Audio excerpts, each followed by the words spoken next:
संविधान के बाबा के इस वीडियो के 5वें भाग में आज हम जो इन संख्याओं से अनुच्छेद बना रहे हैं वो 1-10, 1-1-10, 2-1-10, 3-10, 101।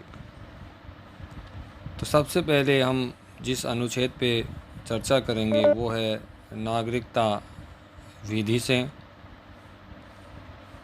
संसद के द्वारा नागरिक विधि बनाई जाती है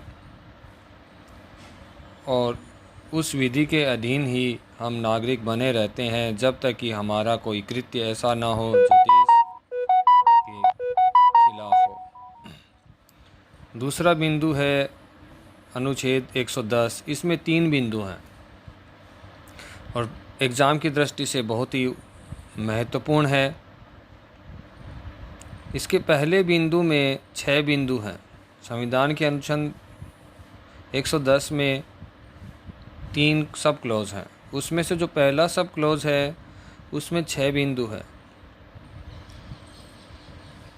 इसमें कौन कौन से विधेयक हैं जो धन विधेयक होंगे, क्योंकि 110 में इसकी परिभाषा दे रखी है, धन विधेयक की परिभाषा दे रखी है। जैसे कोई कर लगा रहे हैं, कर में वृद्धि करना, कर में कटौती करना, भारत सरकार की उधार लेना, भारत सरकार द्वारा किसी को ऋण देना, भारत सरकार द्वारा निधि बनाना, विनियोग करना और इनकी जो अपनी संचित निधि है, आकस्मिक निधि है, उसकी अभिरक्षा करना, उसका निर्गमन करना और संपरीक्षा करना।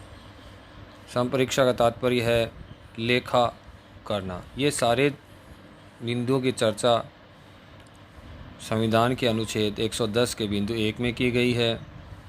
और बिंदु 2, कौन सा विधेयक धन विधेयक होगा या नहीं होगा,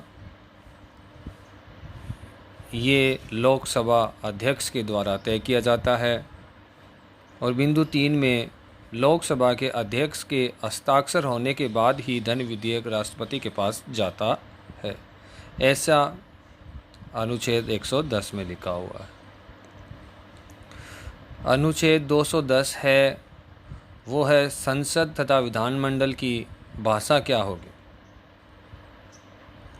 संविधान के भाग 17 में अनुच्छेद 348 में जितनी भाषाओं का उल्लेख है उन सभी भाषाओं में किसी भी भाषा में हम अपना वक्तव्य संसद में रख सकते हैं। लेकिन महत्वपूर्ण बात यह है कि कोई भी विधानमंडल का सभा अध्यक्ष मातृभाषा में भी संबोधन करने का अधिकार सदस्य को दे सकता है। अनुच्छेद 310 है, उसका संबंध है लोक सेवा के नियम बनाने से। लेकिन क्वेश्चन क्या आएगा वो ध्यान देने योग्य बात है। जो लोक सेवा अधिकारी होते हैं, जो राज्य में कार्य करते हैं, उनकी सेवा नियमों का भी नियमन संसद ही करता है, ना कि राज्य विधानमंडल।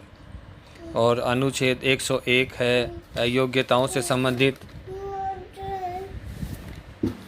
अनुच्छेद 25 आ गई बीच में। अनुच्छेद 101 का संबंध है अयोग्यताओं से। और अयोग्यता किनकी? संसद सदस्यों की। कोई भी संसद सदस्य दोनों सदनों का सदस्य नहीं हो सकता। अगर कोई संसद सदस्य लोकसभा का सदस्य है तो वो राज्यसभा का नहीं हो सकता। अगर किसी विधानमंडल का सदस्य है तो भी वो सदस्य नहीं रह सकता। उसे एक संसद सदस्य से त्यागपत्र देना जरूरी होता है।